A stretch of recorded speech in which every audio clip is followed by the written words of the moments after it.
Bismillahirrahmanirrahim. Assalamualaikum warahmatullahi wabarakatuh. Perkenalkan, saya Zahra Nabi Prairawan dengan NIM 124305097 dari jurusan Ilmu Hukum semester 4 kelas B.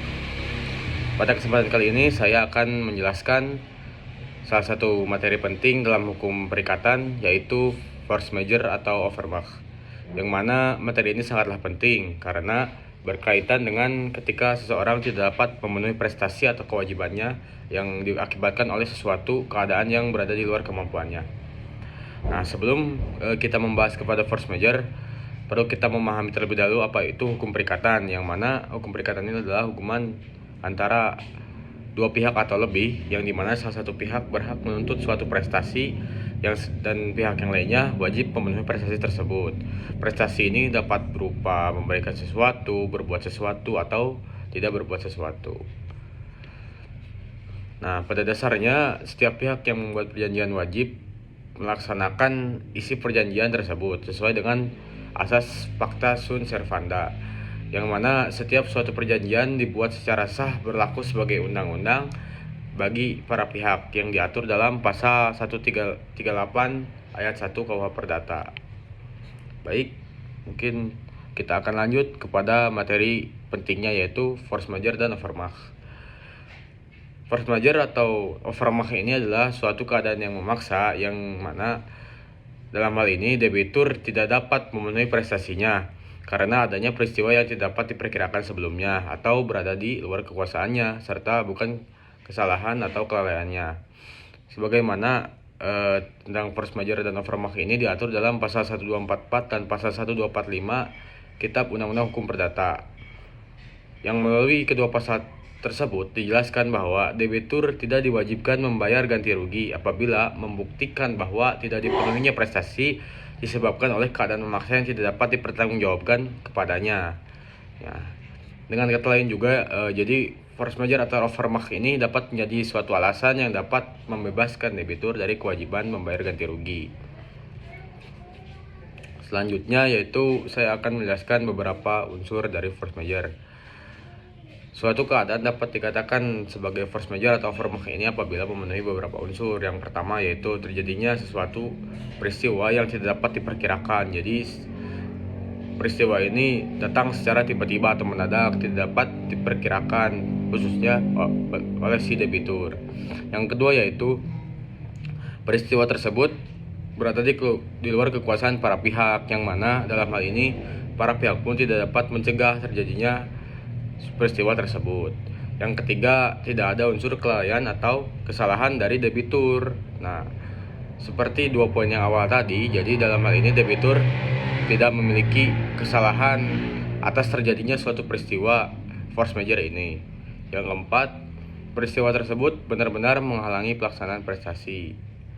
Nah, apabila salah satu unsur tersebut tidak terpenuhi, maka keadaan tersebut belum dapat dikategorikan sebagai force majeure. Selanjutnya yaitu ada jenis-jenis force majeure. Dalam teori hukum, force majeure ini dibagi menjadi dua. Yang pertama force majeure absolut, yang kedua force majeure relatif.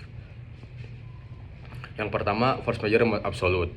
Force majeure absolut itu adalah keadaan yang membuat prestasi sama sekali tidak mungkin dilaksanakan. Contohnya barang perjanjiannya musnah karena bencana alam, gempa bumi misalkan.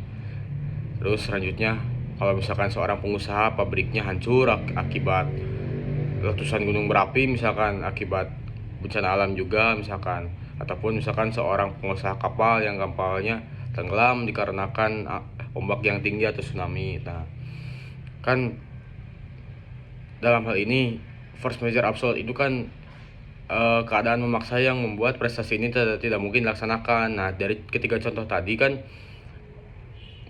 menjelaskan bahwa kondisi tersebut membuat prestasi itu mustahil dipenuhi sehingga perikatan dapat berakhir. Yang kedua yaitu adalah force majeure relatif. Force majeure relatif ini adalah keadaan yang sebenarnya masih memungkinkan prestasi dilaksanakan, tetapi hanya setelah hambatan tersebut berakhir. Misalnya pandemi COVID yang menyebabkan keterlambatan pengiriman barang. Nah, setelah pandemi COVID berakhir, maka barang tetap dapat dikirimkan. Mungkin tidak hilang barangnya, tidak musnah, mungkin hanya tertunda saja gitu. Atau misalkan terdapat banjir yang menutup akses distribusi suatu barang, kan itu ketika banjirnya sudah surut bisa dikirimkan. Seperti itu kalau force major relatif. Jadi masih bisa dilaksanakan prestasinya. Selanjutnya yaitu ada akibat hukum force major. Apabila suatu keadaan dinyatakan sebagai force major, maka terdapat beberapa akibat hukum. Yang pertama, debitur dapat dibebaskan dari kewajiban membayar ganti rugi. Yang kedua, debitur dibebaskan dari kewajiban ganti rugi. Yang kedua, debitur tidak dianggap melakukan wan prestasi. Yang ketiga, tergantung jenis force majornya. Perikatan dapat ditunda atau bahkan berakhir apabila prestasi sudah tidak mungkin dipenuhi. Namun, perlu dipahami bahwa force major tidak otomatis menghapus perjanjian. Semuanya tergantung pada sifat hambatan dan isi perjanjian. Seperti tadi kan ada dua macam gitu force major, tergantung gitu. Kalau misalkan relatif ya tetap harus dipenuhi, kecuali kalau absolut dan tergantung pada isi perjanjian tersebut. Nah, mungkin selanjutnya sebagai kesimpulan, force major atau vermah merupakan salah satu konsep penting dalam hukum perikatan yang memberikan perlindungan kepada debitur ketika tidak dapat memenuhi prestasinya akibat keadaan yang benar-benar berada di luar kekuasaannya. Namun, tidak semua kesulitan dapat dijadikan alasan force major. Debitur harus dapat membuktikan bahwa peristiwa tersebut tidak dapat diperkirakan, tidak dapat dihindari, bukan karena kesalahannya, serta benar-benar menghalangi pelaksanaan prestasi. Oleh karena itu, dalam praktik penyusunan kontrak saat ini, klausul force major hampir selalu dicantumkan agar para pihak memiliki kepastian hukum apabila terjadi kejadian luar biasa yang kemudian terjadi di kemudian hari. Baik, terima kasih. Sekian pemaparan dari saya. Mohon maaf bila terdapat banyak kesalahan. Tetap yakinkan dengan iman, usahakan dengan ilmu, sampaikan dengan amal. Wabillahi taufik wal hidayah. Wassalamualaikum warahmatullahi wabarakatuh.